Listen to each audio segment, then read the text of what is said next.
सौदा में आप सबका स्वागत है। भारतीय बाजारों के खुलने की तैयारी और जो संकेत मिल रहे हैं वो बेहद कमजोरी के। धीरे धीरे एसजीएक्स निफ्टी को देखिए कमजोरी बढ़ाता हुआ 70 अंकों की कमजोरी, लेकिन निक्के के बाजारों को देखिए 5% कमजोर हो चुके हैं।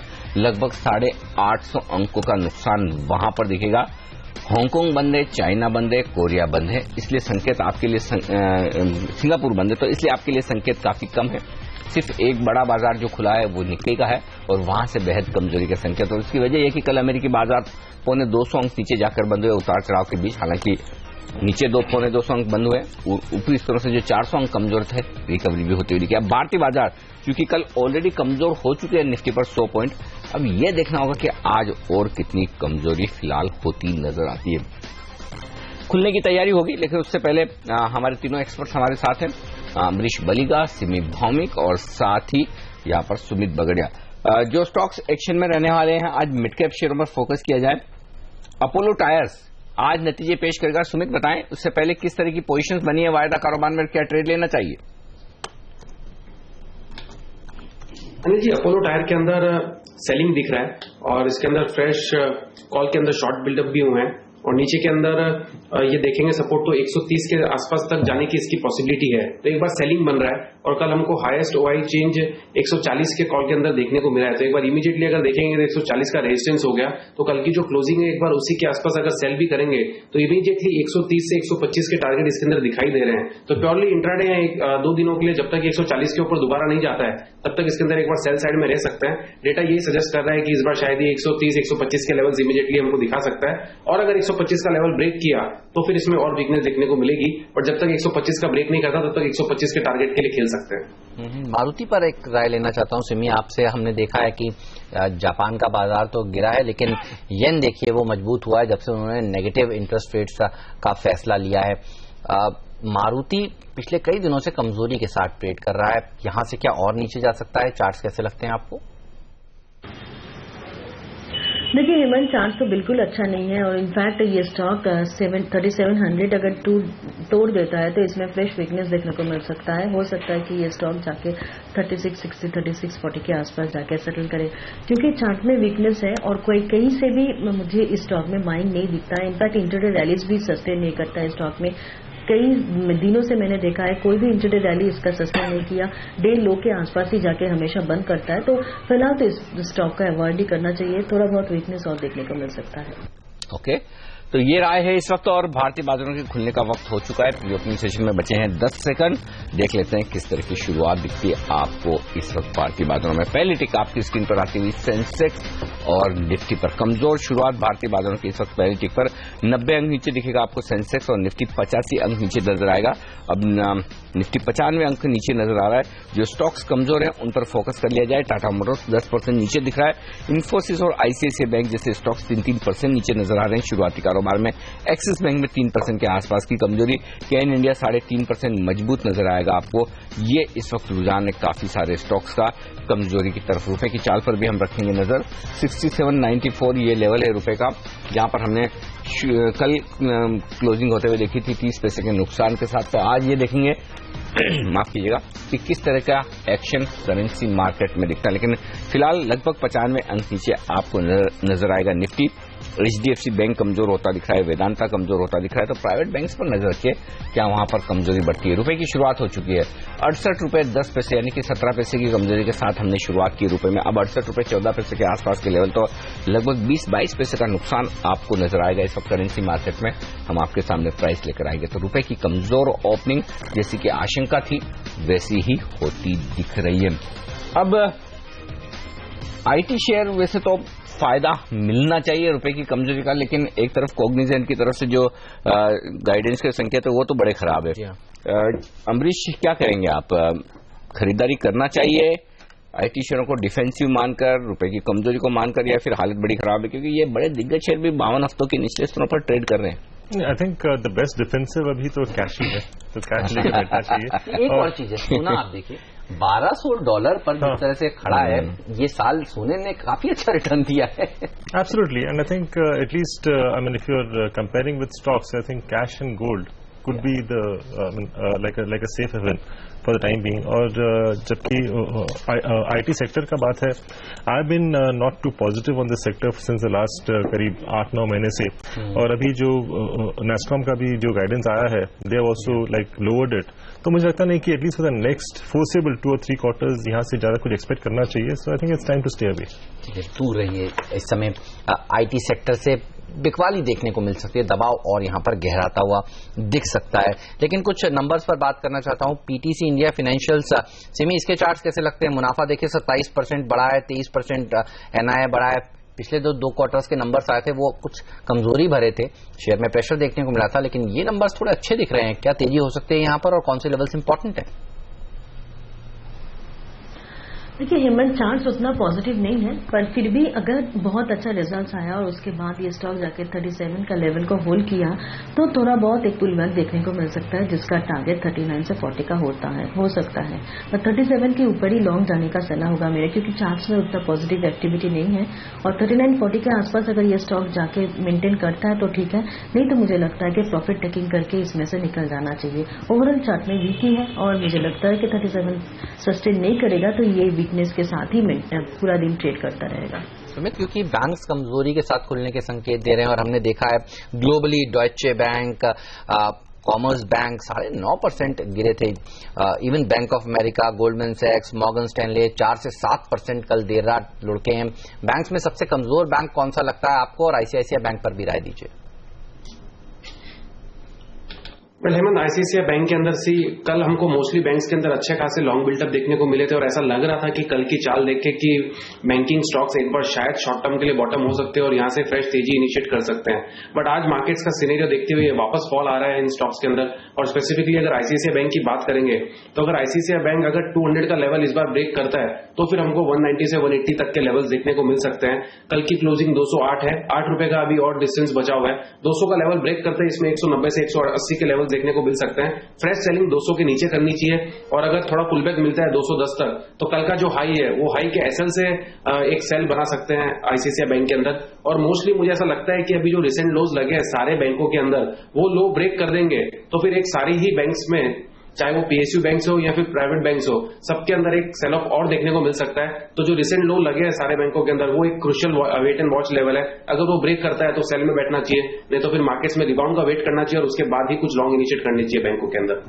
ओके, तो बैंक्स में थोड़ा सा खरीदारी करने के पहले इंतजार कर लेकिन भारत फोर्ज आज नतीजे पेश करेगा. और नतीजे से पहले सुमित ये बताएं कि वायदा कारोबार में कुछ मंदी की पोजीशन मैंने पिछले 1-2 दिनों में देखी थी. क्या किया जाए इस स्टॉक में? क्या निचले स्तर से खरीदारी करनी चाहिए या फिर शॉर्ट पोजीशन बनाएं? एक बार शॉर्ट में रहना चाहिए अनिल जी. इसके अंदर भी डेटास यही सजेस्ट कर रहे हैं कि इसमें सेलिंग प्रेशर बना हुआ है और नीचे के अंदर पुट के अंदर फ्रेश लॉन्ग भी देखने को मिल रहे हैं. इसका मतलब ये हुआ है कि लोग नीचे के पुट में ज्यादा इंटरेस्टेड है.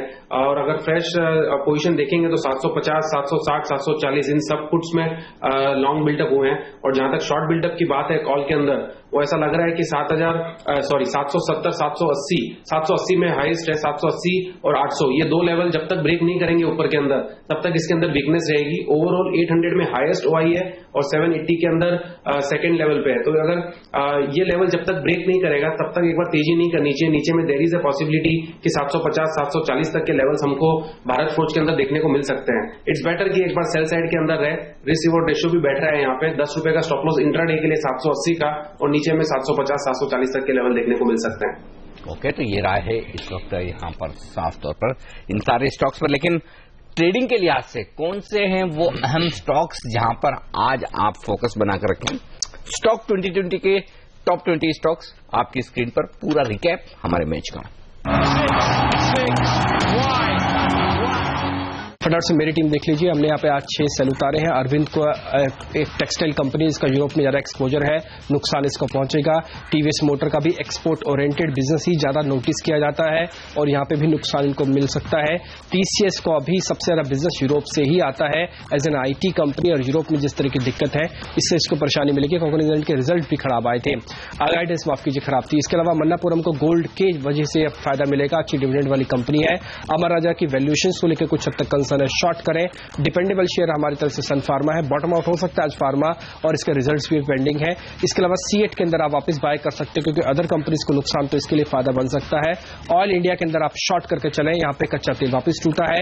इसके अलावा फ्री हिट के तौर पर हमने जो शेयर उतारा है वो IG पेट्रोकेमिकल, PA सब्सटेंस बनाने वाली वर्ल्ड की सबसे बड़ी कंपनी, वैल्यूएशन अच्छी है, इसको बाय करें और कच्चे तेल के टूटने से फायदा मिलता है। और सेंचुरी टेक्सटाइल का एक्सपोर्ट ही सबसे ज्यादा इसको नुकसान पहुंचा सकता है क्योंकि यूरोप में एक्सपोजर ज्यादा है। चलिए मेरी टीम पर नजर डालिए और आप देखिए टाटा मोटर्स के DVR पर, टाटा स्टील पर सिलेक्टर्स काफी बेरिश हैं।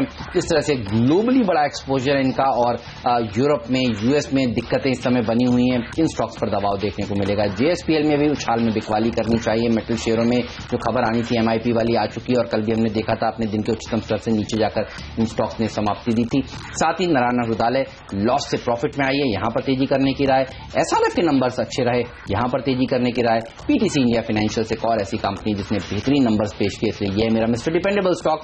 जस्ट डायल नंबर्स के बाद से लगातार वीक हो रहा है, कमजोर बाजार में ज्यादा तेज गिरने के लिए जाना जाएगा और आज बैंकिंग स्टॉक्स में प्रेशर देखने को मिलेगा तो ICICI बैंक में सबसे ज्यादा प्रेशर देखा जाएगा। 200 के नीचे आने का दमखम रखता है ये स्टॉक।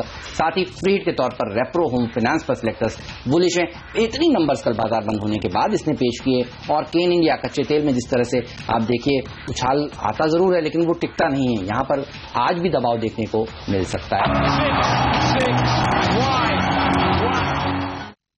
चलिए थे स्टॉक 2020 के 20 इंटरेस्टिंग स्टॉक्स जो आपको इंट्राडे में पैसा कमाने का दमखम रखते हैं आज के सत्र में। लेकिन आप देखिए अर्निंग्स के लिहाज से हैवी दिन है।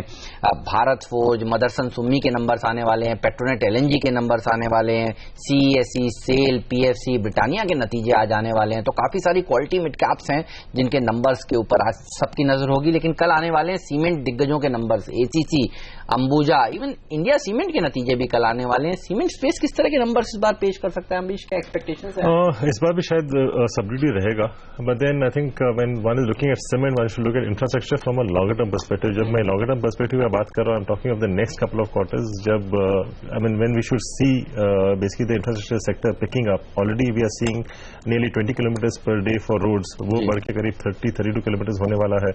So I think from a longer term perspective, looking at the way some of these stocks have corrected, I think one should be looking at stocks like Ambuja and ACC। Okay, Ambuja ACC जैसे शेयरों में बिकवाली का मौका बन सकता है, लेकिन बिकवाली का मौका इस वक्त जो बाजार देख रहा है शायद कमोडिटी रिलेटेड स्टॉक्स में ज्यादा नजर आ रहा है। क्योंकि आप देखिए प्री ओपनिंग सेशन में जहां हम सेटल हुए 200 अंक नीचे हैं सेंसेक्स पर, निफ्टी पर 85 अंकों का नुकसान, 7300 के बेहद करीब खुलता हुआ दिख रहा है निफ्टी। और साथ ही अगर आप देखें तो इस वक्त कमजोरी जो दिख रही है वो साफ तौर पर आपको नजर आएगी मेटल स्टॉक्स में। और यही राय एक ले लूं, अगर वायदा कारोबार के लिहाज से कोई मेटल स्टॉक शॉर्ट करना हो तो वो कौन सा होगा आपकी नजर में, ये बताएं। सुमित आप बताएं। जी, मेटल्स के अंदर मुझे नहीं लगता फिलहाल अभी कोई तेजी स्टार्ट हुई है। ये पिछले 2-3 दिनों में जो एक पुलबैक देखने को मिला था, ये सिर्फ एक पुलबैक के तौर पर ही था, मतलब ऐसा नहीं था कि कोई तेजी स्टार्ट हो गई। आई थिंक मेटल्स के अंदर अभी वापस से एक मंदी देखने को मिल सकती है। स्पेसिफिकली अगर प्रेजेंट लेवल्स पे देखेंगे तो वेदांता और हिंडाल्को, ये दोनों में सेलिंग देखने को मिल रहा है और कल भी हमको क्लोजिंग के आसपास सेल ऑफ ही देखने को मिल रहा था। तो अभी मुझे ऐसा लग रहा है कि प्रेजेंटली अगर सेल करना तो वेदांता और हिंडाल्को दोनों में सेल पोजीशन बना सकते हैं। हिंडाल्को भी अभी सही रहेगा, 6980 के आसपास का इसका कल का क्लोजिंग है। और इसके अंदर अगर मैं देखूं तो नीचे के अंदर 65 के पुट के अंदर भी पोजीशन बनना स्टार्ट हो चुकी है, यानी हाईएस्ट OI तो 70 का है, बट 70 के बाद अगर नेक्स्ट देखेंगे तो 65 है। तो मुझे ऐसा लगता है कि ये 65 तक तो इमीडिएटली देखने को मिलेगा और अगर 65 का सपोर्ट ये तोड़ देता है तो फिर शायद ये 60 के लेवल्स भी दिखाएगा। तो जब तक ये ऊपर में अब 70 के ऊपर क्लोज नहीं देता है तब तक एक बार इसके अंदर वीकनेस रहेगी और ओवरऑल 75 का इसके अंदर टेक्निकली रेजिस्टेंस भी बन रहा है, तो इसके अंदर सेल करके काम कर सकते हैं। हाल में बिकवाली करिए हिंडाल्को में भी और दूसरे मेटल स्टॉक्स में भी। आज हिंडाल्को के नंबर्स भी आने वाले हैं, ध्यान रखिएगा। लेकिन आप देखिए एक बार जापान के बाजार को फिर से वो किस तरह से प्रदर्शन दिखा रहे हैं। काफी तेज गिरावट वहां पर बढ़ती हुई नजर आ रही है। इस समय आप देखिए कुछ देर पहले जो 800 पॉइंट का फॉल था वहां पर 100 पॉइंट का फॉल और हो गया है। अब 900 पॉइंट की बड़ी गिरावट जापान के बाजार में देखने को मिल रही है और SGX निफ्टी भी वहीं से संकेत लेता हुआ। साथ ही नजर रखनी चाहिए आपको कुछ और इंटरेस्टिंग स्टॉक्स पर। ज़ाइकॉम, इसको आप देखिए अगर इसका चार्ट लाकर तो आप देखें 14% की गिरावट इसमें देखी गई नतीजों के बाद। 40% ये शेयर टूट चुका है इस साल, इस कैलेंडर ईयर में। और अपने हाई से देखें तो 55% की बड़ी गिरावट देखी जा चुकी है इस शेयर में। इसके चार्ट्स कैसे लग रहे हैं सिमी, और कितना गिर सकता है, कौन से लेवल्स हैं जो इंपॉर्टेंट है? देखिए, मुझे लगता है कि चार्ट काफी वीक है और हो सकता है कि इसमें जो वीकनेस है फ्रेश इसको और थोड़ा सा वीक कर सकता है। 79 के आसपास बंद हुआ था, हो सकता है इस करेक्शन में ये 10-15% का वीक करेक्शन दिखा दे, तो वीकनेस ही है। और मुझे लगता है कि कल का लो के नीचे अगर जाके ये सस्टेन करेगा तो शॉर्ट पोजीशन क्रिएट किया जा सकता है। 10-15% का करेक्शन करंट लेवल से पॉसिबल है। ओके, तो 10% तक का करेक्शन पॉसिबल है, 5% नीचे ऑलरेडी दिख रहा है। अब जो प्री ओपनिंग सेशन में मुझे कुछ रिजल्ट्स वाले स्टॉक्स जो बड़े एक्शन में दिख रहे हैं उन पर मैं नजर डाल रहा हूँ। मेटलिस्ट फॉर्जिंग 5% नीचे, गुजरात गैस ये 5% नीचे दिख रहा है, बॉम्बे डाइंग 2.5-3% नीचे दिख रहा है। और मजबूती की बात करें तो SPML इंफ्रा ये 10% नीचे दिख रहा है, ऊपर दिख रहा है। टीवी टुडे 3% ऊपर नजर आ रहा है। अतुल ऑटो एक और स्टॉक है जहां 2.5% की मजबूती। ये कुछ एक स्टॉक्स है। एक और नारायण रुद्रालय 1.25% मजबूत दिख रहा है, यहाँ पर भी बेहतरीन नतीजे आते हुए दिखे। तो नतीजों के दम पर स्टॉक स्पेसिफिक एक्शन आपको थोड़ा थोड़ा नजर आएगा। इनमें से बॉम्बे डाइंग के चार्ट्स बताएं, कितना और कमजोर हो सकता है, क्या खरीदने का वक्त आया है या फिर अभी भी दूर रहे? सिमी, आपकी क्या राय है? देखिए, मुझे नहीं लगता कि खरीदारी करनी चाहिए, थोड़ा बहुत और इंतजार करना चाहिए क्योंकि ग्लोबल मार्केट्स भी खराब है और अपना जो मार्केट्स है वीकनेस तो है ही इसमें। और बहुत जल्दी स्टॉक में भी खरीदारी नहीं करना चाहिए क्योंकि इसका भी चार्ट काफी वीक है और करंट लेवल से करीब 5% का करेक्शन इसमें दिख सकता है। 50 के आसपास एक सपोर्ट ले रहा था, 50 का सपोर्ट भी टूट गया है। अब ये वापस वीकनेस, फ्रेश वीकनेस दिखा सकता है जिसका 46 से 44 का टारगेट हो सकता है। तो थोड़ा बहुत वेट ही करना चाहिए, मतलब बाइंग जैसा कोई फॉर्मेशन इसका नहीं है। ओके, पर वही बेहतर है। ओके, इस समय अगर आप देखें तो निफ्टी के सारे शेयर 50 के 50 शेयर लाल निशान में खुलने की तैयारी में करते हुए, और आप देखिए सबसे ज्यादा दबाव देखने को मिलेगा वेदांता में, जिसमें एक अच्छी रैली पिछले कुछ दिनों में देखने को मिली थी। केन इंडिया दूसरा शेयर है जो सबसे ज्यादा प्रेशर में रहेगा, उसके बाद PNB, SBI, ICICI, bank of Baroda. तो बैंक्स आज गिरावट में लीड कर सकते हैं, इस तरह के संकेत मिलते हुए। क्योंकि केन इंडिया पर बताइए सुमित, कौन से लेवल्स इंपॉर्टेंट है? वेल देखिए, केन इंडिया जैसे मैंने बताया कि ONGC वीक है, उसी तरह से मुझे केन इंडिया में भी ऐसा लगता है कि इस बार वापस नीचे गिरेगा तो नीचे के अंदर 110 का जो रिसेंट लो लगा है जहां से ये घूमने की कोशिश कर रहे थे वो लोस वापस ब्रेक करेंगे। तो केन इंडिया के अंदर भी जब तक ये ऊपर में 129, 130 के ऊपर सस्टेन नहीं करता है तब तक केन भी एक वीक काउंटर है। आई थिंक इसके अंदर भी सेलिंग बनेगी इमीडिएटली। अगर हम देखना जाए तो सबसे पहला जो पड़ाव रहेगा नीचे की तरफ वो है 110 से 112 रुपए और फिर 105 रुपए। तो देयर इज अ पॉसिबिलिटी कि 105 तक आ सकता है। और अगर मैं OI डेटा देखने जाऊं तो नीचे के अंदर जैसे ही 120 का पुट में जैसे हाईएस्ट OI है तो 120 का जैसे लेवल ब्रेक करेगा तो नेक्स्ट पड़ाव सीधा 110 से 105 के लेवल तक आता है। तो मेरे हिसाब से एक बार केन में सेलिंग में रहना चाहिए। जब तक ये ऊपर के अंदर 129, 130 ब्रेक नहीं करता है तब तक ये काउंटर वीक ही है, नीचे के लेवल देखने को मिल सकते हैं। ओके, तो ये राय केन इंडिया के स्टॉक पर। चलिए भारतीय बाजारों के खुलने की तैयारी अब कंटिन्यूस ट्रेडिंग सेशन में देख लेते हैं 7300 को होल्ड कर पाता है या उसके नीचे होगी शुरुआत।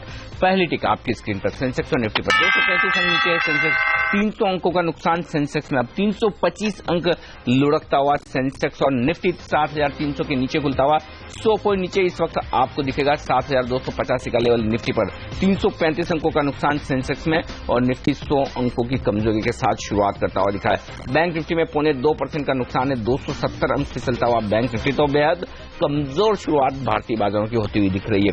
कमजोरी कहां है? वेदांता 3.5% के नुकसान के साथ टॉप लूजर। सरकारी बैंक कमजोर होते दिख रहे हैं। PNB नतीजे से पहले 3% नीचे। SBI, बैंक ऑफ बड़ौदा में नुकसान है आज शुरुआती कारोबार में। प्राइवेट बैंक्स पीछे नहीं है।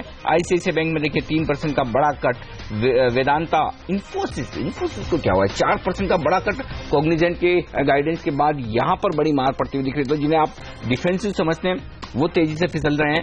TCS 3% नीचे। तो IT शेयर ज्यादा दबाव बना रहे हैं। प्राइवेट बैंक्स, सरकारी बैंक यहां से दबाव बनता हुआ दिख रहा है। तो ये 3 बड़ी पॉकेट्स है जहां से दबाव आता दिख रहा है। केन इंडिया 3% के नुकसान के साथ, और बता दूं आपको कि ये सारे स्टॉक्स दबाव बनाने में आगे होते दिख रहे हैं। पावर ग्रिड और लीवर जैसे स्टॉक थोड़े बहुत हरे निशान के साथ हैं। आइए वायदा कारोबार के स्टॉक्स बता दूं जो निफ्टी के बाहर हैं। जिंदाल स्टील एंड पावर 3.5% नीचे, बाटा 3% नीचे, भारतीय इंफ्राटेल में भी 3% का नुकसान। कुछ high beta stocks JSW energy, just dial, ये सारे स्टॉक कमजोर शुरुआत करते हुए दिखे हैं। मजबूत क्या है? लीवर जैसा स्टॉक 1% मजबूत, लेकिन बाजार की कमजोरी रुकती नजर नहीं आ रही है। 350 अंकों से ज्यादा फिसल चुका है सेंसेक्स 1.5% के नुकसान के साथ। निफ्टी पर 105 अंकों की कमजोरी, 7280 के आसपास के लेवल। मिड कैप इंडेक्स भी इतना ही कमजोर है और बैंक निफ्टी में 250 अंकों का नुकसान। तो बेहद तेज मार पड़ती दिख रही है बाजार पर इस वक्त। बिल्कुल, एक बढ़ने वाले शेयर के सामने 8 गिरने वाले शेयर हैं, तो जो आप देखिए मार्केट ब्रेथ है वो काफी कमजोरी भरी है। और बैंक निफ्टी में 240 पॉइंट का बड़ा कट देखने को मिला है, 1.5% नीचे है। ये गेल एक शेयर है जो मजबूत दिख रहा है। आज ध्यान रखिए इसके नतीजे आने वाले हैं, पहले काफी फिसल चुका है, लगता है यहां पर कुछ शॉर्ट कवरिंग होती हुई। नतीजों से पहले सन फार्मा एक और ऐसी कंपनी है जिसके नंबर्स आने वाले हैं फ्राइडे को, वहां पर देखिए आज थोड़ी खरीदारी देखने को मिल रही है। बजाज ऑटो, कुछ और ऐसे स्टॉक्स हैं, एमएनएम जिनके नंबर्स एमएनएम के नंबर्स आने वाले हैं इस हफ्ते, यहां पर थोड़ी सी हरे निशान के साथ कारोबार हो रहा है। इन सबको छोड़ दीजिए तो बाकी सब जगह आप देखिए गिरावट देखने को मिलती हुई। और बेहद इंपॉर्टेंट लेवल पर है आईसीआईसीआई बैंक, 202 रुपए का स्तर आपको दिखेगा, 200 के नीचे जाने का इंतजार कर रहा है। पीएनबी अपने नतीजों से पहले 2.5% कमजोरी के साथ ट्रेड कर रहा है। लेकिन कुछ कंपनियां जिनके नंबर्स आए हैं आप उस पर नजर रखिए। पीटीसी इंडिया फाइनेंशियल्स अच्छे नंबर्स के दम पर हरे निशान में ये शेयर कारोबार कर रहा है। टीवी टुडे, इसके नंबर्स अच्छा है, मुनाफा करीब 40% बढ़ा, आप देखिए 1.25% मजबूत है। वीएसटी टिलर्स, अतुल, टीआईएल, ये कुछ और ऐसी कंपनियां हैं जिनके नंबर्स अच्छे आए। और कमजोर बाजार में ठीक ठाक प्रदर्शन, 3% की तेजी अतुल में देखने को मिल रही है। पीएनसी इंफ्रा के नंबर्स अच्छे आए, एबिटा 71% बढ़ा है। यहां पर आप देखिए किस तरह का कारोबार हो रहा है। रेप्रो के नंबर्स थोड़े मिक्स्ड आए, मुनाफा हालांकि 25% बढ़ा था। तो ये तमाम ऐसे स्टॉक्स हैं जिन्होंने नंबर्स अपनी घोषणा कर रही है कल बाजार बंद होने के बाद। जेके टायर के नंबर्स थोड़े कमजोर आए, हिताची होम्स के नंबर्स कमजोर आए, एसआरएफ के नंबर्स आप देखिए रेवेन्यू में कमजोरी देखने को मिली, हालांकि मार्जिन्स बढ़े हैं। तो ये कुछ और ऐसे शेयर हैं जो नतीजों के बाद रिएक्शन देते हुए, तो मार्जिन बढ़ने का फायदा एसआरएफ को मिलता हुआ। बॉम्बे डाइंग के नंबर्स कमजोर थे। मेटलिस्ट प्रॉफिट से लॉस में आई है, यहां पर दबाव देखने को मिलेगा। नेक्टर लाइफ साइंसेज, ये कुछ और ऐसे स्टॉक्स हैं जिन्होंने अपने नंबर्स कल पेश किए हैं। लेकिन आप देखिए करीब 100 अंक नीचे इस समय निफ्टी, 300 अंक की बड़ी गिरावट सेंसेक्स में देखने को मिल रही है। 7300 के नीचे निफ्टी खड़ा हुआ। बिल्कुल, और इस बीच एक और स्टॉक जो कमजोर है 2% नीचे, मारुति और जापान के बाजारों की कमजोरी का साफ साफ असर इस स्टॉक पर देखा जाता है। आज अच्छी खासी कमजोरी के साथ इस स्टॉक ने भी शुरुआत की है। तो overall IT share, auto share, banks, ये सब दबाव बना रहे हैं बाजार में। और सबसे जो मैं वायदा कारोबार में देखा हूं जो शॉर्ट पोजीशन बनती हुई दिख रही है वो ऑटो में और आईटी में ज्यादा बन रही है बजाय बैंक्स के। ऐसा लग रहा है बैंक्स में शायद अनवाइंडिंग का प्रेशर ज्यादा है, जिनके पास पहले से पोजीशन है वो ज्यादा कम करते हुए दिख रहे हैं। नंबर्स भी आने वाले हैं ना, देखिए बृहस्पतिवार को टाटा मोटर, हीरो मोटो, अशोक लेलैंड के नंबर आने वाले हैं, शुक्रवार को एमएनएम के नंबर्स आने वाले हैं। और जनरली हम देखते हैं और आप भी कह रहे थे जो नंबर बाद में आते हैं उससे बाजार थोड़ा घबराया रहता है। बिल्कुल, तो मारुति पर ही एक राय ली जाए, ये बताएं क्या ट्रेड होगा? 2% नीचे अब भी शॉर्ट करना चाहिए, क्या कहेंगे आप सुमित वायदा कारोबार के ट्रेडर्स के लिए? नहीं जी, ये 3700 के नीचे ट्रेड कर रहा है मारुति, तो देर इज अ पॉसिबिलिटी कि एक बार ये 3500 के लेवल दिखा सकता है।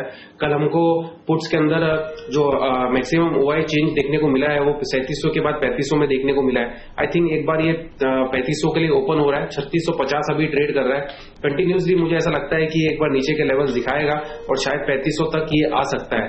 3500 ही इसमें टेक्निकली भी अगर चार्ट पे भी देखना चाहूं तो 3500 एक सपोर्ट बन रहा है। 3500 के बाद ही अगर वो टूट जाता है तो फिर तो बड़ा सेल ऑफ और बन सकता है, बट वो वहां पे एक अच्छा खासा सपोर्ट बन रहा है, वो नहीं टूटना चाहिए। तो 100 से 150 रुपए का फॉल और देखने को मिल सकता है यहाँ प्रेजेंट लेवल से। अब जब तक ये दोबारा ऊपर में 3710 ब्रेक नहीं करता है, 100 से 150 रुपए का फॉल और मान के चले मारुति के अंदर। जस्ट आयल हर रोज देखिए गिरता है, आज भी कमजोर बाजार में करीब 4% नीचे, बाजार से ज्यादा गिरने के लिए जाना जाता है। जब से नंबर आए हैं तब से और चिंता बढ़ गई। आप कैसे देख रहे हैं इसको? 500 के नीचे जाएगा लगता है? नंबर्स काफी पुअर थे और there is a question mark on their business model. अभी बोल रहे हैं कि I mean by February end they should be launching a new product. Now I think the future complete depends on how that new product is accepted by the markets. तो मुझे लगता है कि वीकनेस तो है, but then I think those are holding the stock should actually wait for the new product launch. If that's a game changer I think it can bounce back from there. तो फिलहाल इंतजार कर लेना ठीक रहेगा। लेकिन मैं देख रहा हूं वायदा कारोबार में पोजीशंस कहां ज्यादा बनती दिख रही है, और सबसे ज्यादा पोजीशन अगर किसी दो स्टॉक में बन रही तो वो है टीसीएस और इन्फोसिस। टीसीएस में 2.5% ओपन इंटरेस्ट बढ़ा है, लगभग 1 लाख शेयर जुड़ गए हैं। इन्फोसिस में लगभग 2.25 लाख शेयर जुड़े, 4% इन्फोसिस का कट है, 3.5% टीसीएस का कट है। ये बताएं चार्ट्स के लिहाज से कोई आईटी स्टॉक जो आपको लगता है सबसे बेहतरीन शॉर्ट है सिमी, वो बताएं, चाहे वो टीसीएस इन्फी हो या फिर कोई दूसरा मिड कैप आईटी स्टॉक जो वायदा कारोबार में हो और आपको लगता है शॉर्ट किया जा सकता है। देखिए टीसीएस भी वीक है, इन्फोसिस में इतना करेक्शन आएगा ऐसा एक्सपेक्टेड नहीं था, पर इन्फोसिस भी अभी आज का मार्केट देख के लग रहा है कि इसमें भी लॉन्ग जाने का कोई सलाह नहीं है। इनफैक्ट अगर कोई छोटा मोटा रिलीफ पहले मिलता है तो मुझे लगता है कि 1110 15-20 के ऊपर स्टॉप लगा के इसमें वापस सेल किया जा सकता है। पर एक चार्ट देख के मुझे एक स्टॉक अच्छा लग रहा था, वो था माइंड ट्री। मुझे लग रहा था कि अगर 1510 से 1500 का लेवल माइंड ट्री होल्ड कर पाया तो इसमें एक रैली मैं एक्सपेक्ट कर रही थी। आज हालांकि सेंटिमेंट खराब है और मुझे लगता है कि थोड़ा बहुत वीकनेस दिखा सकता है क्योंकि ये स्टॉक 1500 के नीचे मेंटेन भी कर रहा है, पर ओवरऑल चार्ट में कहीं पे कोई वीकनेस नहीं है। माइंड ट्री में मैं बुलिश हूं और मुझे लगता है कि अगर मार्केट नीचे होल्ड करता है और आईटी स्टॉक्स में भी ज्यादा गिरावट नहीं होता है तो शायद एक ऐसा स्टॉक होगा जिसमें खरीदारी करके जा सकते हैं हम लोग, वो है माइंड ट्री, क्योंकि आगे जाके ये स्टॉक 1600 तक जाएगा ऐसा लगता है। फिलहाल 1500 के नीचे ट्रेड कर रहा है, इसलिए आज के लिए कोई फ्रेश लॉन्ग कॉल मैं नहीं दे रही हूं, पर नीचे खरीदारी करने का सलाह होगा मेरा। शॉर्ट टर्म का लॉन्ग साइड का टारगेट 1600 का है मेरा। चलिए, तो ये रहा है माइंड ट्री पर। माइंड ट्री अच्छा लग रहा है सिमी को, लेकिन आप देखिए सुजुकी मोटो कॉर्पोरेशन जो जापान में लिस्टेड है शेयर, वो 7.5% लुढ़का है। और हम बाजार खुलने से पहले आपसे कह भी रहे थे कि मारुति के शेयर में नजर रखिएगा, यहां पर प्रेशर आज के सत्र में देखने को मिल सकता है। मारुति का स्टॉक देखिए यहां पर आज करीब 2.5% कमजोरी के साथ ट्रेड करता हुआ। हब टाउन ये एक और ऐसा स्टॉक है जिस पर नजर रखिए। और सीएनबीसी आवाज ने कल देर शाम आपको जानकारी दी थी, जो इनके जो प्रमोटर्स हैं रोमेश शाह, उसको मुंबई के सीआईडी विंग ने गिरफ्तार करा है। एक गैप डाउन ओपनिंग हुई है 11% नीचे। ये शेयर हमेशा से कंट्रोवर्सीज में रहा है अमरीश। पहले आकृति नाम हुआ करता था, तब हमने बड़ी कंट्रोवर्सी देखी थी, सेबी ने एक्शन लिया था उसमें, और उसके बाद नाम बदला गया है, लेकिन कंट्रोवर्सीज खत्म नहीं हो रही। कुछ दिनों पहले मुझे मेरे सूत्र बता रहे थे कि आईटी का एक्शन भी हुआ था, इनकम टैक्स विभाग ने भी इनके ऊपर छापे मारे थे। ये बताइए कैसे अप्रोच करेंगे आप हब डाउन को? इसके बावजूद स्टॉक स्टिल कोटिंग है 97, तो मुझे लगता है कि यहाँ से आई थिंक काफी और भी गिरावट हो सकती है, because even if you see look at reality market in Bombay which is their main business region, तो मुझे लगता है कि I think the weakness in this property market will continue at least for the foreseeable 1.5-2 years if not more. तो उस हिसाब से मुझे लगता है कि even at these levels one should be exiting exiting hub down. Okay, अगर है आपके पास निकल जाएं, ये राय है इस वक्त हब डाउन पर हमारे एक्सपर्ट अमरीश बलेगी की तरफ से। लेकिन पहला संकेत रिकवरी का आता दिख रहा है बाजार में, और वो दिखेगा आपको निफ्टी पर 7300 के ऊपर आने की कोशिश निफ्टी की हुई। अब 7310 ये लेवल आपकी स्क्रीन पर। तो पहली ऊपर की टिप, ये तो नहीं कहूंगा कि बहुत मजबूत दिखा रहा है। 7280 का लो बनाने के बाद निचले स्तरों से 30 पॉइंट की रिकवरी, 35 पॉइंट की रिकवरी निफ्टी पर हुई है। सेंसेक्स में देखिए आप, अब 265 अंकों का नुकसान है। ये नुकसान हमने सेंसेक्स में, आज का निचला स्तर है 23,920 का, तो वहां से 100 पॉइंट की रिकवरी लगभग सेंसेक्स में आती हुई दिखी है। अच्छा, इस रिकवरी की लीडरशिप आ रही है बैंक निफ्टी की तरफ से, क्योंकि बैंक निफ्टी में आप देखिए 14,760 का लो है, और आपको बता दूं कि 20 जनवरी को जो बैंक निफ्टी ने लो बनाया था वो 14,754 का था।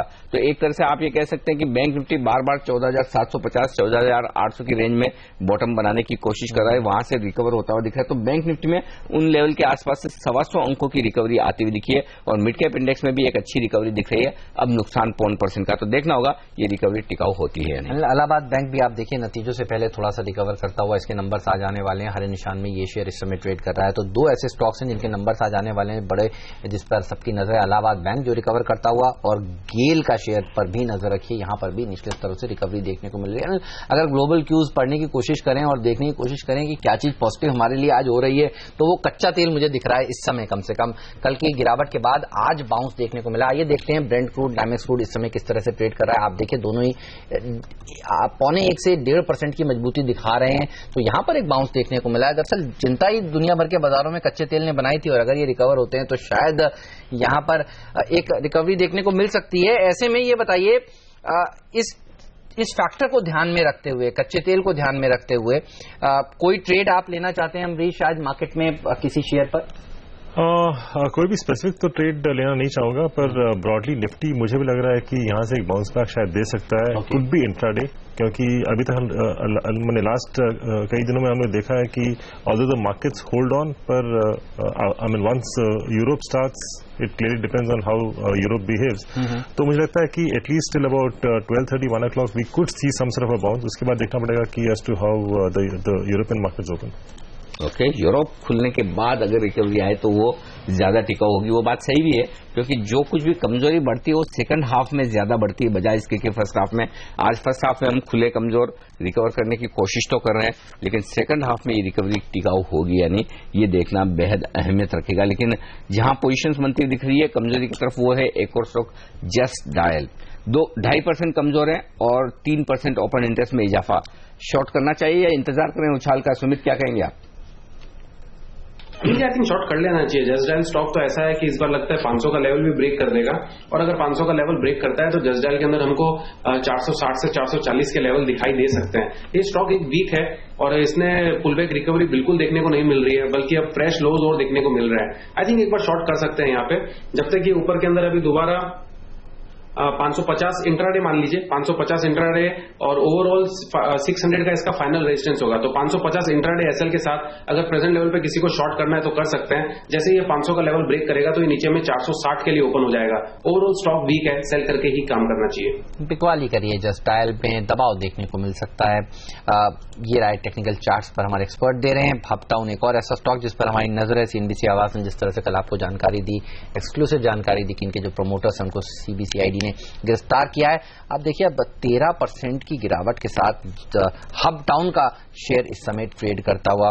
काफी सारे मिड कैप्स हैं जहां पर बड़ा कट देखने को मिल रहा है, उनके ऊपर एक बार फोकस करेंगे और देखेंगे कौन से वो स्टॉक्स हैं जहां पर प्रेशर आज के सत्र में बना हुआ है। आप देखिए,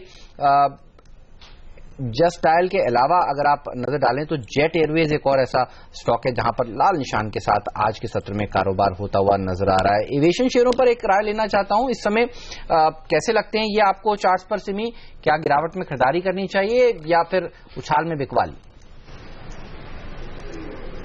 देखिए हेमंत, फिलहाल तो आज का सेंटीमेंट भी खराब है और जेट का रिजल्ट के बाद जेट ऊपर में एक उछाल तो दिखाया था, पर 600 के ऊपर बहुत देर तक सस्टेन नहीं किया था। इसको देखते हुए लगता है कि जेट में वापस थोड़ा सा करेक्शन देखने को मिल सकता है। इनफैक्ट 580 570 का जो सपोर्ट इसने होल्ड किया, किसी भी तरह से वो लेवल अगर टूट गया तो इसमें फ्रेश वीकनेस चालू हो सकता है, जिसका टारगेट 555 तक का हो सकता है। फिलहाल तो मैं आज के दिन के लिए जेट को बाई नहीं करने के लिए कह रही हूँ, थोड़ा सा वेट करना चाहिए। स्पाइस जेट में भी मुझे लगता है कि नीचे एक्यूमुलेशन किया जा सकता है। फिलहाल ये 78 79 से नीचे मेंटेन कर रहा है, तो इसमें बहुत जल्दी लॉन्ग जाने का सलाह नहीं होगा मेरा, थोड़ा सा इंतजार करना चाहिए। पर ये सेक्टर जो है काफी स्ट्रांग है और आगे जाके खरीदारी बिल्कुल आएगा ऐसा लगता है। ओके, पावर ग्रिड, ये स्टॉक आपसे राय लेना चाहता हूँ निवेश के लिहाज से अम्बरीश, क्योंकि मैं देख रहा था रिजल्ट्स के कुछ दिन पहले से इसमें जो एक्शन शुरू हुआ बेहद शानदार नतीजे दिए। अब ये स्टॉक में एक्चुअली वॉल्यूम होने लगा है, प्राइस मूवमेंट होने लगा। आज भी देखिए वायदा कारोबार में टॉप गेनर है, निफ्टी का स्टॉक है 2% 2.25% मजबूत है। ट्रेडिंग के लिहाज से या निवेश के लिहाज से कोई खरीदारी बनती है? निवेश के हिसाब से तो बनती है, क्योंकि यदि लास्ट 12 मंथ देखें तो काफी अच्छा कंसोलिडेशन किया था। उसके बाद हम लोगों ने देखा कि रिजल्ट्स भी काफी अच्छे हैं। आगे जाके भी मुझे लगता है कि जो पावर सेक्टर है वहां पे काफी अच्छा ग्रोथ होने वाला है, looking at the make in India and also the focus of the government on this sector. तो मुझे लगता है कि even at these levels one could look at buying if one is not holding. then I think one should be looking at the next 1.5 to 2 years, जहाँ पे मुझे लगता है कि it can easily give about 25-30% return year on year। एक stock Suzlon है और ये आप देखिए ये किस तरह से फिसला है। पहले चर्चा थी कि 18 रुपए के ओपन ऑफर के प्राइस के नीचे नहीं जाएगा, लेकिन आप देखिए वो भी तोड़ा। हर रोज जब बाजार कमजोर होता है 2-2.5% ये नीचे फिसल जाता है। कंसेंसस बाय हो गया था ये पिछले साल जब दिलीप सांघवी जी ने हिस्सेदारी की थी, और उसके बाद अब आप देखिए इस शेयर ने बहुत डिसअपॉइंट किया, 15 रुपए के आसपास ट्रेड कर रहा है। इन स्तरों से और भी नीचे जाने का डर है क्या? आपको क्या लगता है? हाँ, जैसे कि आपने कहा था 18 के नीचे जाना मुश्किल लग रहा था even about 2 to 3 months back, तो अभी तो फिसला हुआ है। तो मुझे लगता है कि I think one should just wait and watch, just like what I was saying earlier. I mean these are stocks where one should not try and get in at this point of time. जो लोग 18 के नीचे नहीं जा रहा था उनको लगा कि 18 रुपए में तो बायबैक है, तो दिलीप सांघवी जी खुद ले रहे हैं, तो इस भाव में क्यों बेचना? अब उनका क्या होगा? अभी तो उनको तो I don't think they have a choice but I mean just to hold on and hope that finally someone like Dilip Shanghvi would be a sort of a watchdog for Suzlon and Suzlon will finally deliver in the next 2 to 3 years. पर मुझे लगता है कि 15 के भाव में बेचना भी चाहिए. Like I said, one should just wait and watch for the time. चलिए इंतजार करिए, वेट एंड वॉच का अप्रोच रखिए. कुछ और ऐसे स्टॉक्स जिस पर हमारी नजर है जो नतीजों से पहले बढ़ रहे हैं, आप उन पर नजर रखिए. इलाहाबाद बैंक का जो हरे निशान में आया था वो अब आप देखिए 1.5% का इजाफा दिखा रहा है. नतीजों से पहले मदरसन सुम्मी का शेयर भी अब मजबूत होता हुआ. तो ये तमाम ऐसे इवन भारत फोर्ज, जी हाँ, ये काफी पिट चुके थे ये स्टॉक्स और अब यहाँ पर एक तेजी देखने को मिल रही है. ये बताइए इन्हीं तीनों शेयरों पर मदरसन सुम्मी, भारत फोर्ज, इलाहाबाद बैंक, क्या कमजोर बाजार में इनमें से किसी शेयरों में तेजी करना चाहेंगे सुमित आप, और अगर करना होगा तो किस में? देखिए हेमंत, भारत फोर्ज तो जैसे मैंने बताया जब तक ये 780 के ऊपर नहीं जाता तब तक इसमें एक बार सेल में रहना चाहिए. बट हाँ बिल्कुल अगर तेजी करना है तो ये मदरसन सुमी का एक काउंटर है जिसके अंदर ऐसा लगता है कि एक मूवमेंट बिल्डअप हो रहा है और इसके अंदर एक ऐसा लग रहा है कि बाइंग देखने को मिली है कल भी. और अगर आज इस स्टॉक ने 278 का लेवल ब्रेक कर दिया, अभी 274, 50, 75 के आसपास चल रहा है, अगर 278 का लेवल ब्रेक कर दिया तो इसके अंदर हमको शार्प रनअप देखने को मिलेगा जिसके अंदर ये स्टॉक ऊपर में देयर इज अ पॉसिबिलिटी शायद 290 से 300 के बीच में हमको बहुत जल्दी 2-3 दिनों में ही दिखा सकता है. तो 278 का इसका फाइनल रेजिस्टेंस है. जैसे ये ब्रेक करे तो फिर 270 के स्टॉप लॉस से या फिर 272 के स्टॉप लॉस से बाइंग कर सकते हैं. थोड़ा सा वेट कर लें, इसको 278 का ब्रेक देने दें, फाइनल रेजिस्टेंस पे है, उसके बाद बाय करें. 272 का इंट्राडे एसएल हो जाएगा और उसमें टारगेट बनेगा 292 और 300 के लेवल्स मदरसन सुमी के अंदर. पोलो टायर देखिए लाल निशान से हरे निशान में आता हुआ, इसके नतीजे भी आज आने वाले हैं. तो नतीजों से पहले कुछ शेयरों में मूवमेंट आ रहा है. बहुत सारे स्टॉक एक्चुअली, गेल, डॉक्टर रेड्डीज, भारत फोर्ज काफी कुछ रिकवर हुआ है. तो रिजल्ट वाले स्टॉक्स में शॉर्ट कवरिंग या थोड़ी खरीदारी आती नजर आ रही है. चलिए तीनों एक्सपर्ट से विदा लेंगे. अमरीश बलिगा, सुमित बगड़िया और सीमी भौमिक, आप तीनों का बहुत बहुत शुक्रिया हमारे लिए वक्त निकालने के लिए और पहला सौदा में आज हमारे साथ जुड़कर बाजार और स्टॉक्स पर अपनी राय हमारे साथ शेयर करने के लिए. बाजार इस बीच देखिए 260 अंकों का नुकसान है इस वक्त सेंसेक्स में और निफ्टी में नुकसान आपको दिखेगा 78 अंकों का. मिड कैप इंडेक्स 1% नीचे है, बैंक निफ्टी में 1.25% का कट. चलिए अब आगे बढ़ते हैं, बात करते हैं एक्यूएफ एडवाइजर्स के नितिन रहेजा से जो हमारे साथ जुड़ चुके हैं. नितिन जी गुड मॉर्निंग, स्वागत है आपका सीएनबीसी आवाज पर. सर बताएं क्या लग रहा है, बाजार ये तो फिर से पुराने लोस को बार बार टेस्ट करता हुआ दिख रहा है, अब होल्ड हो पाएगा या 7,000 6,800 के कई लेवल्स नीचे के जो आते दिख रहे हैं, लोग बातें कर रहे हैं, वो आ जाएंगे? देखिए ऑनेस्टली ये कहना बड़ा मुश्किल है क्योंकि ये जो बाजार है ये ओवरऑल जो ग्लोबल वीकनेस के तय एकदम के इन्फ्लुएंस में है. तो क्लियरली आज साउथ ईस्ट एशियन बाजार भी वीक था, तो उसके चलते हुए बाजार यहाँ पे हमारा वीक खुला है. तो इसके कहते हुए कहना बड़ा मुश्किल है कि ये जो पुराना लेवल है वहाँ से बाउंस बैक देगा कि उस लेवल को तोड़ेगा. But clearly in the shorter term result season almost पूरा हो चुके हैं, एक हफ्ते के एंड तक पूरे हो जाएंगे. कोई ज़्यादा ट्रिगर नहीं दिखाई पड़ता है. मेरा मानना ये है कि जो अगला ट्रिगर इस बाजार के लिए जो होगा वो होगा बजट, और वहाँ पे काफ़ी उम्मीदें हैं. ऑलमोस्ट एक मिड ऑफ द टर्म है गवर्नमेंट का, वहाँ पे काफ़ी सारा एक एक्सपेक्टेशन बिल्डअप है. अगर वहाँ पे गवर्नमेंट डिलीवर कर पाती है तो आपको बाजार में एक सेंटिमेंटल और स्ट्रॉन्ग बाउंस बैक दिख सकता है. बट अदरवाइज ये बाजार अगर आप देखें तो ओवरऑल एक वीक ट्रेंड में होगा. चाहे आपको बाउंस बैक दिखाई पड़े, एक रेंज के अंदर बाजार को वापस ट्रेड होते हुए नजर आए, पर by and large sentiment weak रहेगा. सेंटिमेंट वीक रहने वाला है. आपने कहा बजट एक बड़ा इवेंट है, ये बताइए लेकिन इस समय ग्लोबली जिस तरह से चिंताएं बन रही हैं, खास तौर पर यूरोप के बैंक्स पर जो प्रभाव देखने को मिल रहा है कि इनको अपने कुछ एसेट्स बेचने पड़ेंगे, दिक्कत आ रही है वहां पर क्योंकि ऑयल बॉन्ड्स में इन्होंने पैसा लगा रखा है, ये कितनी बड़ी चिंता आपको लग रही है और ये आगे चलकर किस तरह का रूप लेगी, इसका कोई आपकी राय जानना चाहता हूं इस पर.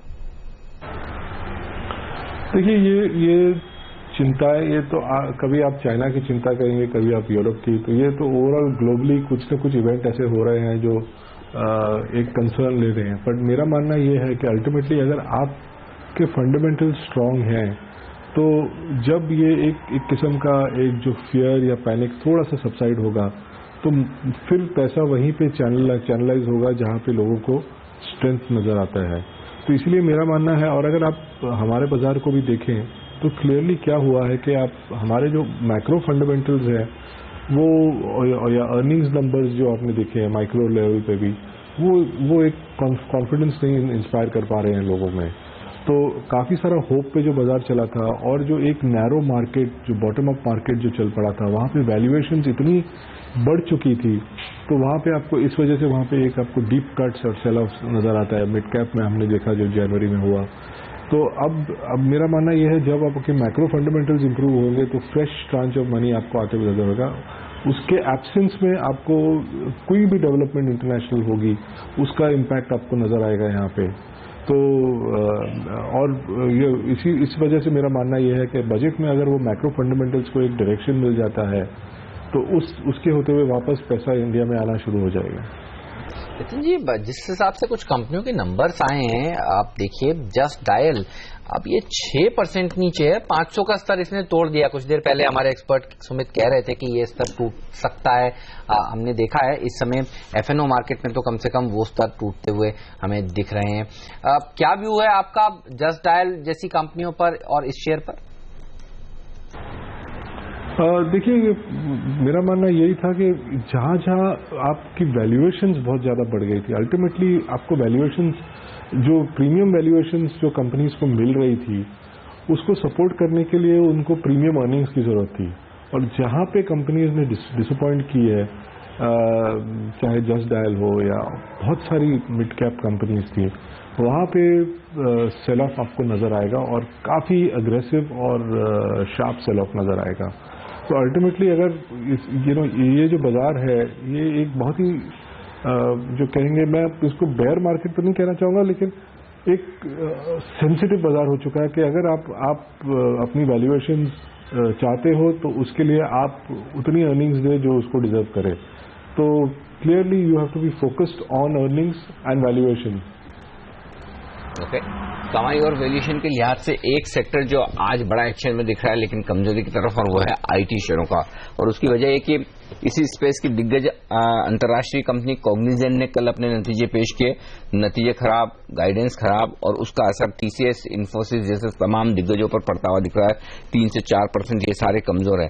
सर, 52 हफ्तों के निचले स्तरों पर ये कई स्टॉक्स ट्रेड कर रहे हैं, ऐसे दिग्गज टीसीएस जैसे। ब्लू चिप हमें इन्हें मानते हैं, और लोग कहते हैं कि खराब बाजार में इस तरह के डिफेंसिव और ब्लू चिप शेयरों में खरीदारी करनी चाहिए। क्या आप खरीदेंगे टीसीएस, इन्फोसिस जैसे शेयर इस वक्त? अगेन इस सेक्टर में ना हम एक स्टॉक स्पेसिफिक अप्रोच यूज करेंगे, क्योंकि ओवरऑल क्या हो चुका है, आईटी में अनसर्टेनिटी बढ़ चुकी है। तो उसमें जो हर एक इंडिविजुअल कंपनी की जो स्ट्रैटेजी ओरिएंटेशन है, और जैसे कि ये जो फुल डिजिटल वेव आ रहा है या जो क्लाउड का वेव आ रहा है, तो वहां पे हर एक कंपनी की स्ट्रैटेजीज अलग अलग है। तो अगर आपने देखा होगा तो इन्फोसिस के नतीजे अच्छे थे, टीसीएस के डिसअपॉइंट किए, अभी कॉग्निजेंट ने डिसअपॉइंट किए। तो आप क्लियरली आपको एक ओवरऑल ट्रेंड नहीं, एक स्टॉक स्पेसिफिक ट्रेंड नजर आता है। तो श्योरली ये सेक्टर हमें इन द इवेंट ऑफ रूपी डॉलर डिप्रिशिएटिंग, ये सेक्टर पे हमारा ओवरऑल व्यू नेगेटिव नहीं है, पर स्टॉक स्पेसिफिक है।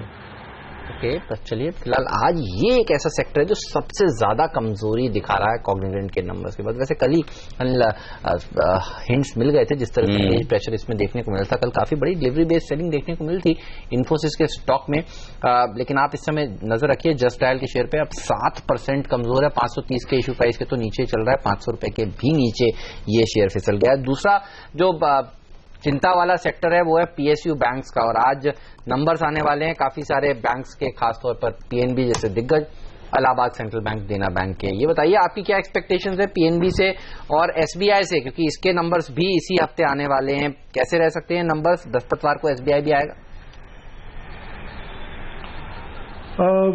देखिए, क्लियरली ओवरऑल अगर पीएसयू बैंक्स पे हम व्यू लेते हैं तो अभी भी हमारा व्यू इन पे नेगेटिव है। मेरे हिसाब से जो आरबीआई गवर्नर का जो पुश है टुवर्ड्स जो जैसे उन्होंने कहा don't kick the can down the road, वो प्रेशर के हिसाब से ये एक साल के अंदर मैक्सिमम जो एनपीए रिकग्नाइजेशन है, जो डेट रिस्ट्रक्चरिंग वाली कंपनियां थी या कॉर्पोरेट रिस्ट्रक्चरिंग वाली कंपनियों को भी इसमें गिरना होगा। तो मेरे हिसाब से, और जो दूसरा जो बड़ा मुद्दा इनमें है कि वो कैपिटलाइजेशन का मुद्दा है, क्योंकि after you have recognised they are all trading at their capitalisation levels are very poor. तो अगर इकोनॉमी में रिकवरी भी आती है तो श्योरली इनको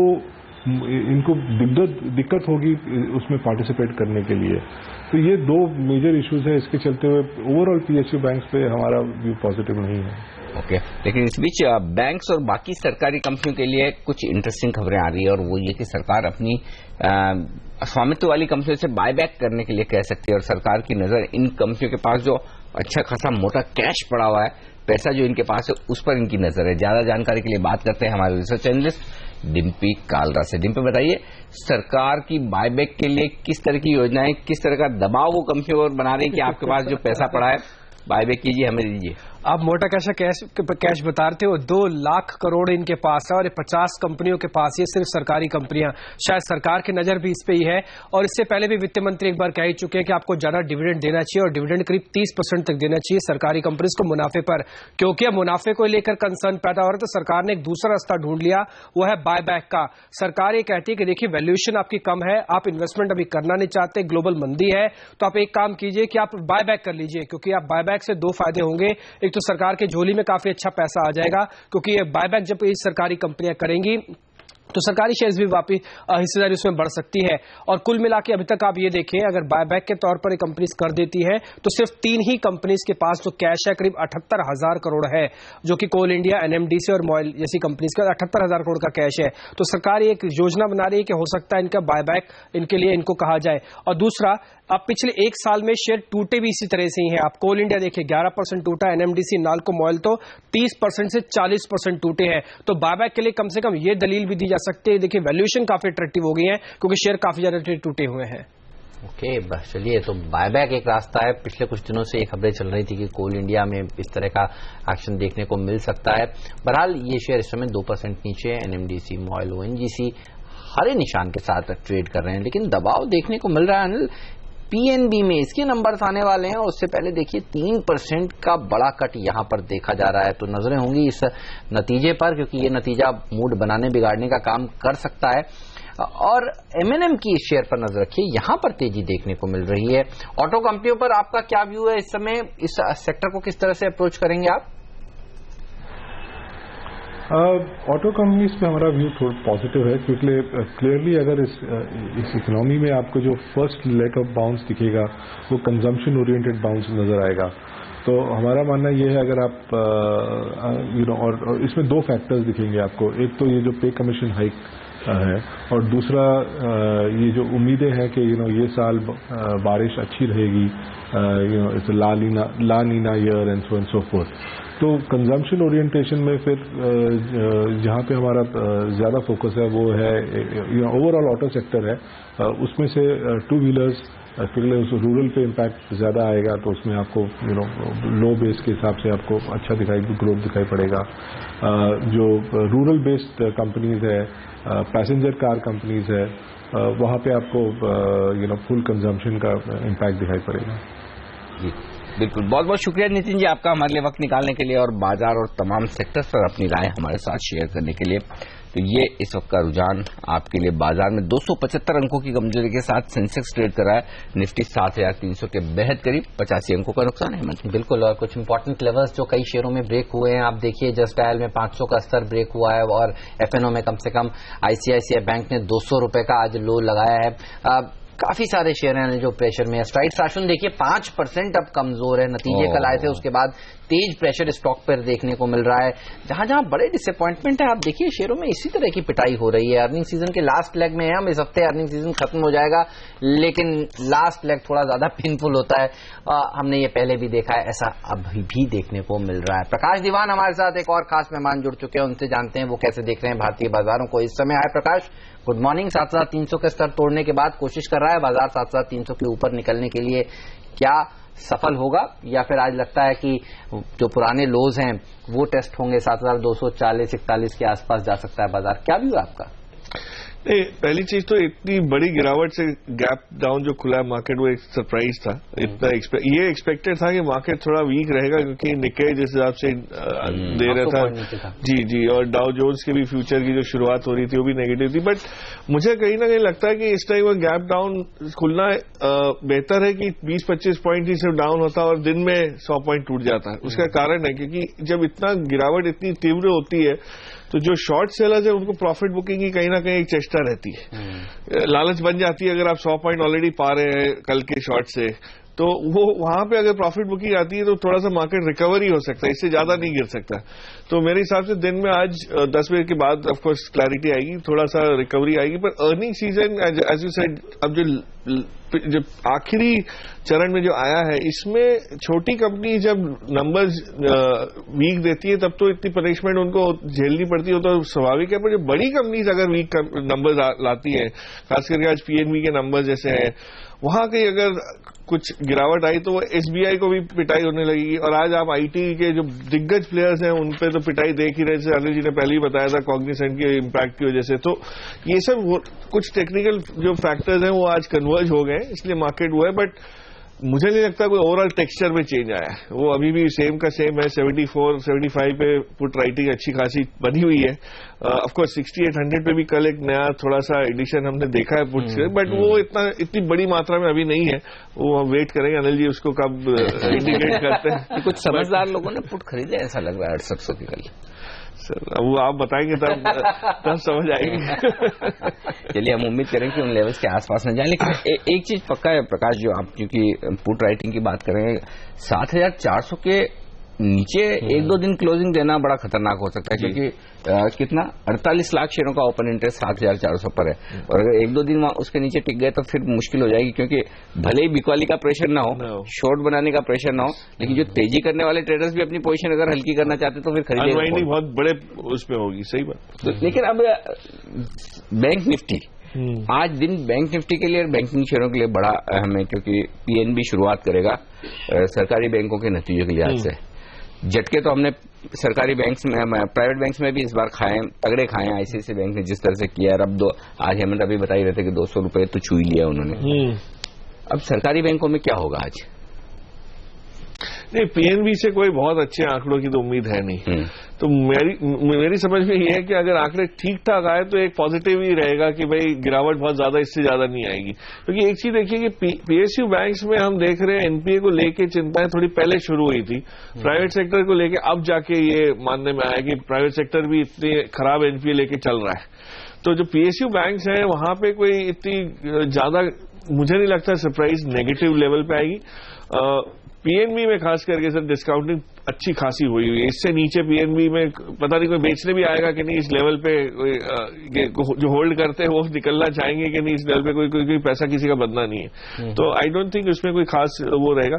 हाँ, लेकिन उससे बाकी के बैंकों के भाव जो है उस पर असर बहुत बड़ा पड़ेगा अगर इसमें कहीं ना कहीं कोई वीकनेस आ गई। तो मेरे हिसाब से वीकनेस अगर नंबर्स में ज्यादा नहीं है तो स्टॉक के प्राइस में आज ज्यादा वीकनेस नहीं दिखेगी। हिंडाल्को सेल, इससे क्या एक्सपेक्टेशन है आपकी? ये किस तरह के नंबर्स दिखा सकते हैं? क्योंकि देखिए पिटाई तो स्पैक की भी बिल्कुल हुई है। इसमें ऐसा है, सेल के नंबर जो है वो तो खराब है ही, वो तो हम कहीं भी कोई उम्मीद ही नहीं कर रहे कि उसमें कोई सरप्राइज कहीं से भी आ सकता है। ना है तो अच्छा ही है negative surprise. But Hindalco I think would probably be slightly better than market जो एक्सपेक्ट कर रहा है, वो या इनलाइन एक्सपेक्टेशन के हिसाब से आएगा। और अट्रैक्टिवनेस हिंडाल्को की अलग अलग कारणों की वजह से भी लोग गिनते हैं, बुक वैल्यू से इतना नीचे मिल रहा है, एसेट रिप्लेसमेंट कॉस्ट आप देखें, तो इस टाइप की चीजों की वजह से मुझे नहीं लगता ज्यादा गिरावट हिंडाल्को के नंबर्स के बाद आएगी। बट सेल कह नहीं सकते, सेल में अच्छा खासा दबाव भी रह सकता है। कल के एमआईपी के इंट्रोडक्शन के बाद भी सेल को कितना फायदा होता है कि नहीं मुझे नहीं समझ आया। मेरे को याद है सेल है ना, ये शुरू हुआ था इसका 5 सिंगल डिजिट में हुआ करता था किस साल में, शायद 2001-2 में। एब्सोल्युटली सर, पता नहीं कहाँ जा रहा है ये। तो वहां से सीधा वो ट्रिपल डिजिट में आया था जब। चलिए, लेकिन एक स्टॉक जनरली हम प्रकाश ये बात करते हैं कि जब जैसे खराब बाजारों, कई सारे ब्लू चिप्स हैं जिनके बिजनेस मॉडल को लेकर, उनके परफॉर्मेंस को लेकर कई दशकों से आपको कॉन्फिडेंस है, एक ऐसा स्टॉक है मारुति। अब आज तक ठीक है कि जापान के बाजार इतने कमजोर हो गए, वहां सुजुकी का स्टॉक 7-8% टूट गया, तो हम भी उनका साथ दे रहे हैं थोड़ा। एक्चुअली सर मारुति की वजह से सुजुकी पे नेगेटिव इम्पैक्ट ज्यादा पड़ रहा है क्योंकि Maruti was the only profitable business जो सुजुकी के उसमें पोर्टफोलियो में है और काफी बड़ी मात्रा में है मार्केट कैप के हिसाब से।